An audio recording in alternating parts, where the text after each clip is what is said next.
Matthieu, chapitre 8. Lorsque Jésus fut descendu de la montagne, une grande foule le suivit. Alors un lépreux s'approcha, se prosterna devant lui et dit, « Seigneur, si tu le veux, tu peux me rendre pur. » Jésus tendit la main, le toucha et dit, « Je le veux, sois pur. » Aussitôt il fut purifié de sa lèpre.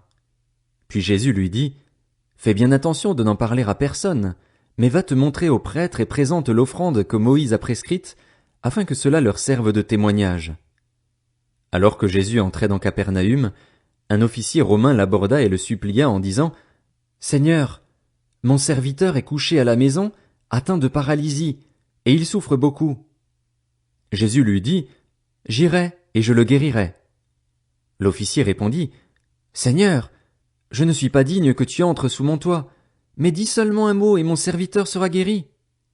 En effet, moi aussi je suis un homme soumis à des supérieurs, j'ai des soldats sous mes ordres, et je dis à l'un, pars, et il part, à un autre, viens, et il vient, et à mon esclave, fais ceci, et il le fait. » Après l'avoir entendu, Jésus fut dans l'admiration, et il dit à ceux qui le suivaient, « Je vous le dis en vérité, même en Israël je n'ai pas trouvé une aussi grande foi. Or, je vous le déclare, beaucoup viendront de l'Est et de l'Ouest et seront à table avec Abraham, Isaac et Jacob dans le royaume des cieux. Mais ceux à qui le royaume était destiné seront jetés dans les ténèbres extérieures, où il y aura des pleurs et des grincements de dents. » Puis Jésus dit à l'officier, « Vas-y, et sois traité conformément à ta foi. » Et au moment même le serviteur fut guéri. Jésus se rendit ensuite à la maison de Pierre. Il vit la belle-mère de celui-ci couchée, avec de la fièvre. Il lui toucha la main et la fièvre la quitta. Puis elle se leva et le servit. Le soir venu, on amena vers Jésus de nombreux démoniaques. Il chassa les esprits par sa parole et guérit tous les malades. Ainsi s'accomplit ce que le prophète Ésaïe avait annoncé. Il a pris nos faiblesses et il s'est chargé de nos maladies. Voyant une grande foule autour de lui, Jésus donna l'ordre de passer de l'autre côté du lac. Un spécialiste de la loi s'approcha et lui dit, « Maître, je te suivrai partout où tu iras. » Jésus lui répondit, « Les renards ont des tanières et les oiseaux du ciel ont des nids, mais le Fils de l'homme n'a pas un endroit où il puisse reposer sa tête. » Un autre, parmi les disciples, lui dit, « Seigneur, permets-moi d'aller d'abord enterrer mon père. » Mais Jésus lui répondit, « Suis-moi et laisse les morts enterrer leurs morts. » Il monta dans la barque et ses disciples le suivirent. Soudain, il s'éleva sur le lac une si grande tempête que la barque était recouverte par les vagues.